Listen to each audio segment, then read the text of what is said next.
Assalamualaikum warahmatullahi wabarakatuh. Apa khabar Pak Pelajar? Mari kita terus ulang kaji dengan siri membina kefahaman. Hari ini saya akan membicarakan tentang struktur sosial masyarakat Melayu di tanah Melayu sebelum campur tangan British ataupun sebelum 1874. Dalam tema 1 bahagian A sejarah Malaysia ini, subtopik yang ketiga iaitu berkaitan dengan struktur sosial.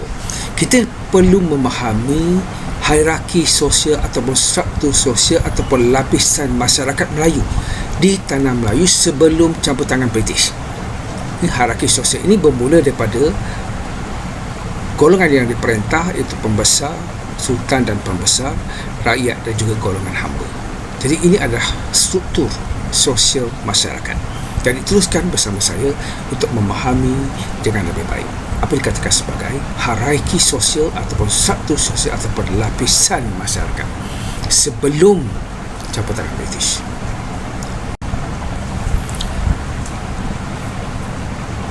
Dari segi latar belakang, ini pengenalan kepada tajuk ini. Secara umumnya masyarakat Melayu tradisional merupakan sebuah masyarakat feudal dan bercorak hierarki yang dapat dibahagikan kepada dua golongan utama, iaitu golongan yang memerintah dan golongan yang diperintah. Golongan pemerintah terdiri daripada raja ataupun sultan, pembesar dan juga ulama. Manakala golongan yang diperintah pula terdiri daripada rakyat biasa, golongan menderhaka dan juga hamba. Jadi wujud hubungan timbal balas ataupun hubungan dua ala antara golongan yang diperintah dan golongan yang diperintah dalam hierarki sosial ini ataupun dalam struktur masyarakat yang bersusun lapis ini.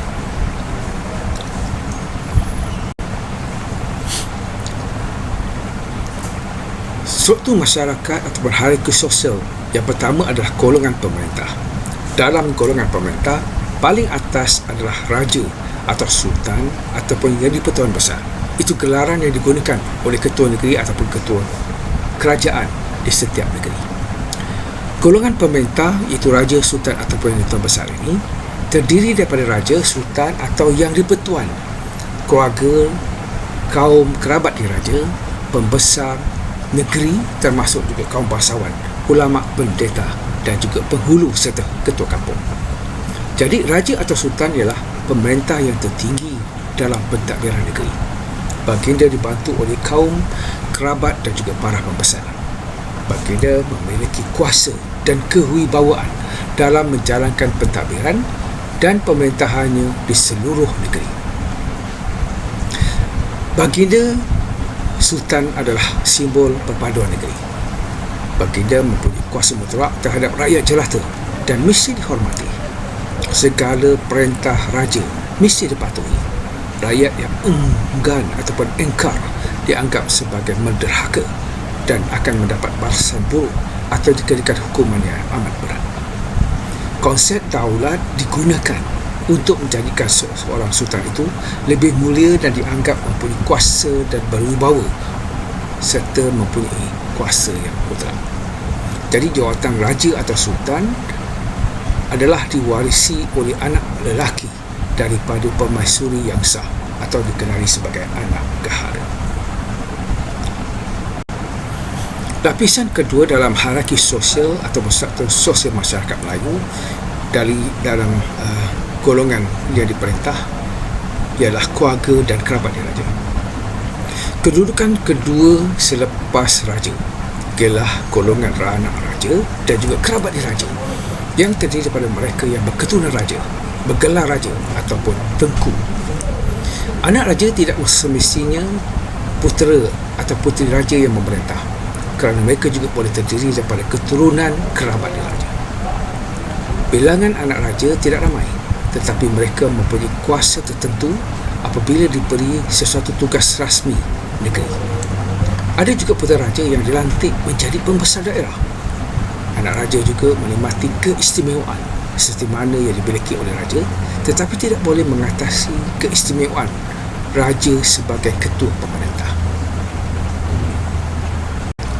Lapisan ketiga dari segi hierarki sosial berkaitan dengan golongan pemerintah adalah golongan bangsawan dan pembesar.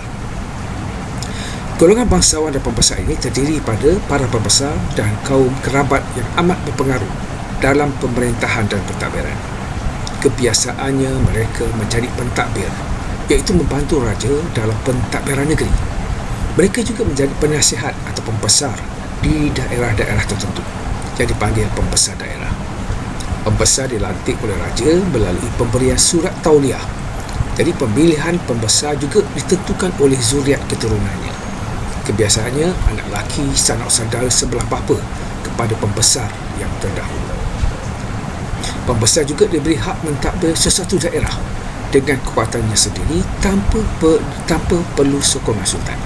Ia akan bertindak seperti seorang raja di dalam daerahnya sendiri.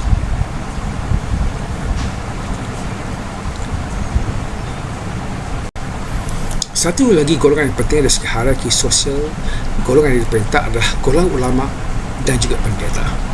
Golongan ulama dan pendeta adalah golongan yang dianggap cerdik pandai ataupun intelektual pada masa ini. Mereka menjadi sumber rujukan dalam perkara-perkara tertentu. Golongan ulama adalah golongan yang pakar dalam bidang agama. Mereka memiliki kedudukan yang istimewa dan sangat berpengaruh dalam masyarakat. Golongan ulama juga terdiri daripada mereka yang berketurunan Arab Melayu. Mereka menggunakan gelaran seperti Maulana, Makdum dan juga Qadi. Mereka diberi gelaran kebesaran seperti Maharaja Qadi, Datuk Mufti, Seri Utama dan juga Imam Maharaja. Golongan ulama berperanan menyebarkan agama Islam. Mereka juga dilantik menjadi guru, ketua agama, Qadi dan juga penasihat kepada sultan dan kerajaan dalam terutamanya tentang hukum syarak dan mengeluarkan fatwa agama. Mereka juga menjadi imam, khatib dan juga juru nikah. Golongan pendeta pula adalah orang yang mempunyai kepakaran dalam bidang kesenian, kebudayaan, kesusasteraan, adat istiadat dan juga salah silah raja. Mereka menjadi pakar rujuk kepada raja dan golongan istana di samping menjadi penulis dan perawi diraja. Jadi ini adalah golongan yang keempat dalam masyarakat yang memerintah, iaitu golongan ulama dan pendeta.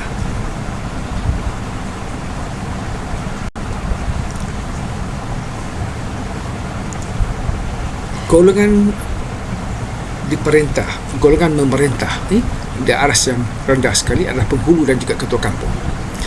Penghulu ialah ketua pentadbir di peringkat kampung ataupun mukim yang dilantik dari kalangan rakyat biasa. Mereka menjadi perantara di antara rakyat dengan pembesar.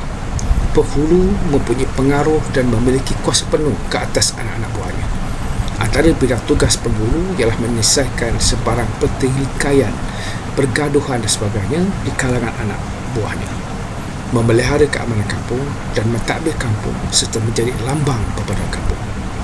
Jawatan penghulu tidak dibayar gaji yang tetap, tetapi pendapatannya diperolehi daripada cukai perdagangan dan hasil dan bayaran daripada hasil sebahagian daripada pendapatan yang diterima daripada anak-anak buahnya. Ini dalam bentuk cukai yang diberikan kepada pembesar. Dalam hierarki sosial atau struktur masyarakat sosial di negeri Melayu, golongan yang kedua adalah golongan yang diperintah. Golongan yang diperintah yang utama adalah rakyat biasa. Rakyat biasa merupakan rakyat yang bermaslahat tetap dan menjadi pengikut setia kepada pembesar yang mentadbir sama ada daerah, wilayah atau penjajahan. Ketaatan kepada raja ialah mutlak dan tidak berbelah bagi. Mereka rela dengan amalan sistem serah seperti bekerja di tanah pembesar tanpa membayar upah dan sistem kerah seperti menjadi bala tentera dan mendirikan istana. Dalam bidang ekonomi, mereka menjalankan kegiatan bertani, berdagang, menangkap ikan, melombong dan juga menjadi tukang-tukang yang mahir. Tiada dorongan perubahan diri untuk bekerja keras dalam bidang ini kecuali kerja-kerja demi kepentingan raja ataupun pembesar. Rakyat biasa sesebuah kampung selalu mempunyai pertalian kekeluargaan dan mengamalkan tradisi hidup secara bergotong royong, bekerjasama dan berwafakat. Amalan ini menunjukkan keharmonian dan membantu pembesar mentadbir sesebuah daerah atau kampung itu dengan lebih teratur dan berjaya.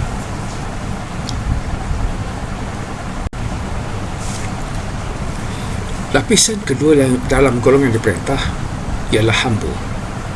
Golongan hamba menduduki susul lapis masyarakat yang paling bawah sekali.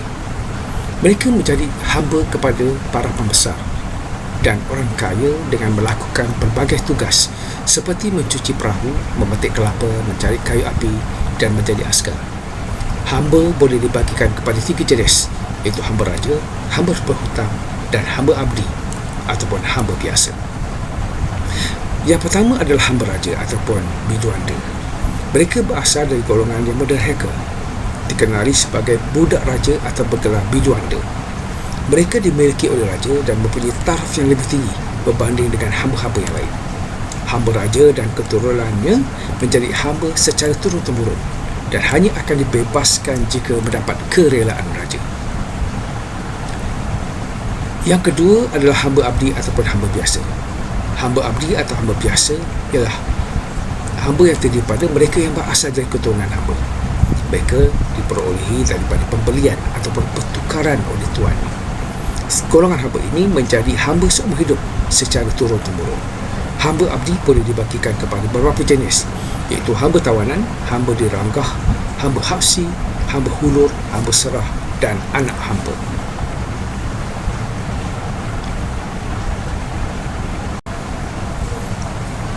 Satu lagi kategori hamba adalah hamba berhutang. Hamba berhutang berasal daripada orang yang merdeka, di mana mereka terpaksa menjadi hamba kerana gagal membayar hutang kepada pemiutang dalam tempoh yang telah ditetapkan. Isteri dan anak-anaknya juga dikehendaki tinggal dengan si pemiutang sebagai hamba abdi ataupun hamba tebusan.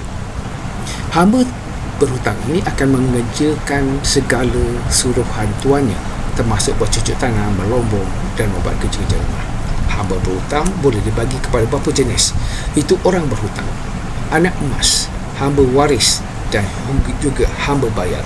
Jadi mereka akan dibebaskan setelah mereka berjaya menyelesaikan hutang mereka dalam tempoh yang telah ditetapkan.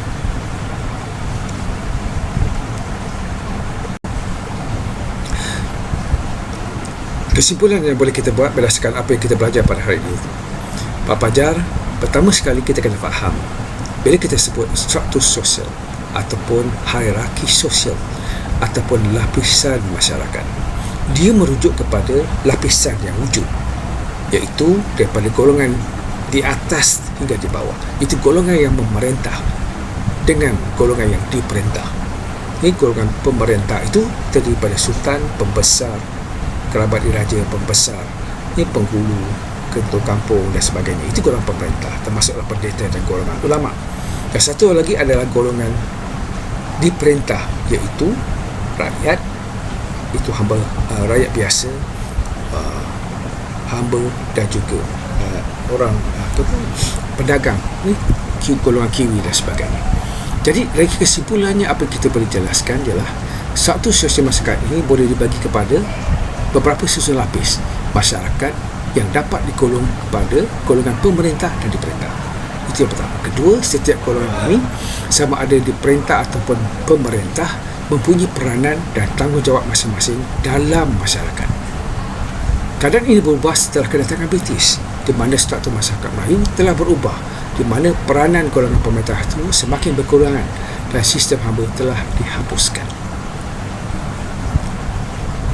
Jadi teruskan bersama saya dalam sesi memahami konten ini dari masa ke semasa dan teruskan belajar dan ulang kaji. Jumpa lagi. Terima kasih.